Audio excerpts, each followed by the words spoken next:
രാമക്ഷേത്രത്തിലെ സ്വർണ്ണക്കൊള്ള, അവിടുത്തെ ഫണ്ട് വെട്ടിപ്പ് തുടങ്ങിയുള്ള വളരെ ഭീകരമായ പ്രശ്നങ്ങളുണ്ട്. അതിൽ വളരെയധികം പ്രതിരോധത്തിലും നാണക്കേടിലും ഇരിക്കുകയാണ് BJP.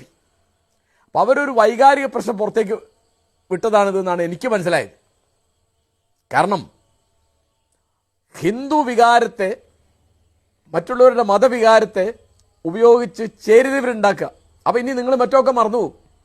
രാമക്ഷേത്രത്തിലെ പൈസ എവിടെ പോയി, അവിടുത്തെ പൊന്നെവിടെ പോയി, അതിപ്പോൾ നമ്മുടെ ശബരിമല ഉള്ളമാതിരി തന്നെ ഒരു സംഗതി. കാരണം ഈ വിവാദം നേരത്തെ വിവാദം തുടങ്ങുന്ന എപ്പോഴാണ്? 1875 ബങ്കിംചന്ദ്രൻ ഈ പാട്ട് എഴുതുന്നത്.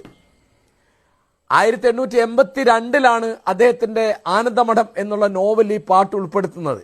അന്നൊന്നും ആരും ശ്രദ്ധിച്ചിരുന്നില്ല. 1896 ഒരു കോൺഗ്രസ് സമ്മേളനത്തിൽ ഇതിന് ഈണം നൽകി ടാഗോർ താൻ തന്നെ പാടും. അപ്പോഴാണ് ഇതിന് വലിയ അഖിലേന്ത്യാ ശ്രദ്ധ വരുന്നത്.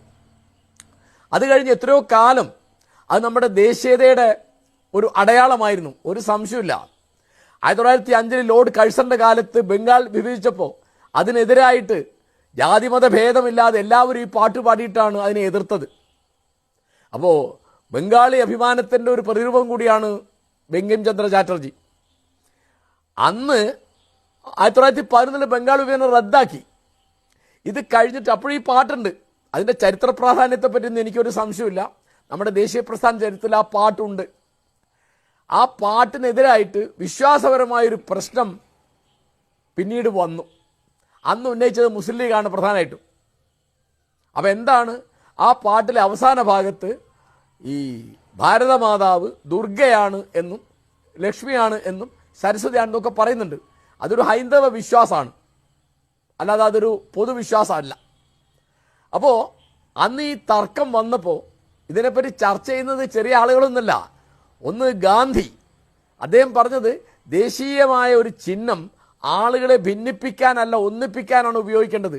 അതുകൊണ്ട് അവസാനത്തെ 2 ചരണം പാടണ്ടെന്നാണ് എൻ്റെ അഭിപ്രായം. നന്നേ ഗാന്ധി പറഞ്ഞു.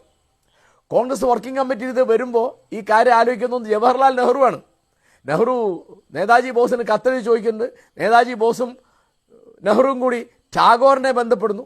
അപ്പോൾ അവർ കൂടി ആലോചിച്ചെടുത്തൊരു തീരുമാനമാണ്, കോൺഗ്രസ് വർക്കിംഗ് കമ്മിറ്റി എടുത്ത തീരുമാനമാണ് അതിൻ്റെ അവസാനത്തെ ഭാഗങ്ങൾ പാടേണ്ടത്. അവിടെ തീർന്നു അത്.